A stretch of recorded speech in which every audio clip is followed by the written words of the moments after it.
3, 2, 1. Lijepo je baciti pogled na ljestvicu, a ona nam prikazuje činjenično stanje. A ono je sljedeće. Hajduk je prvi s 51 bodom, Rijeka druga s 50, Dinamo treći 46, Slaven 38 i Varaždinci su peti na 36 bodova. Šibenik je tu zadnji sa 22, uvijek pogledamo ko je zadnji, to je valjda onako, uvijek malo navijaš za onog koji je zadnji, barem ja to tako gledam. Da, lijepo je to vidjeti, evo, imamo bod ispred Rijeke, imamo 5 bodova ispred Dinama, međutim, ovo moje veselje, možemo se sjetiti zadnji put kako je to završilo. Trajalo je točno, kad smo zadnji put bili prvi, točno je trajalo tjedan dana jer smo kiksali već u sljedećem vikendu. Stvarno se nadam da neće se to ponoviti, ali čak i ako se ponovi, evo vidjeli ste ovaj vikend kako je naša liga stvarno nepredvidiva. Rijeka je izgubila kod Slaven Belupa, Dinamo je odigrao 1-1 kod Varaždinaca, iako je taj jedini pogodak koji su zabili, oni su zabili iz penala koji je bio na Petkoviću i to je bilo onako, to je bio jedini udarac na gol, u okvir vrata, dakle nije se Dinamo baš nešto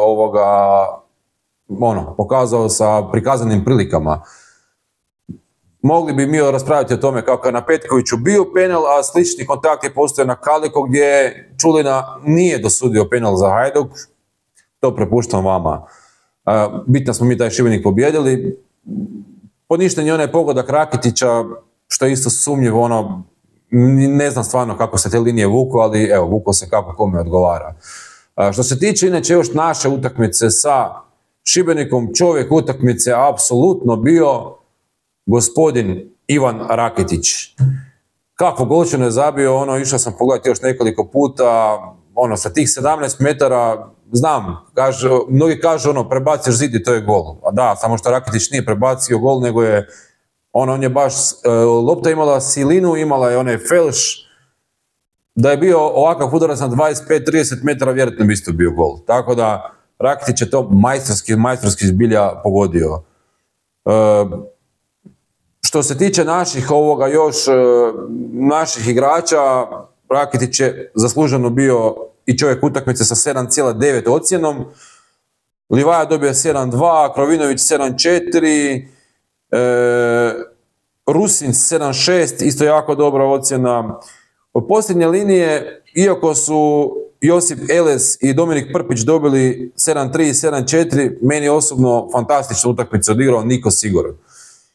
Niko Sigur je konačno igrao na tom desnom beku gdje bi i trebao igrat.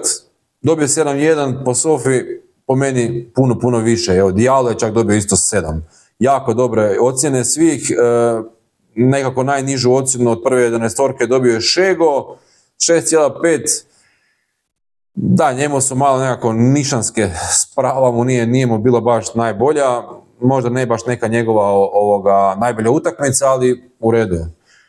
Popravit će se on sigurno. Mi smo pobjedili, to je najbitnije. Od zamjena, Bruno Durdov je dobio najviše ocjena 7,1. Pamtim one 89. minuta kad je pogodio ispod prečke.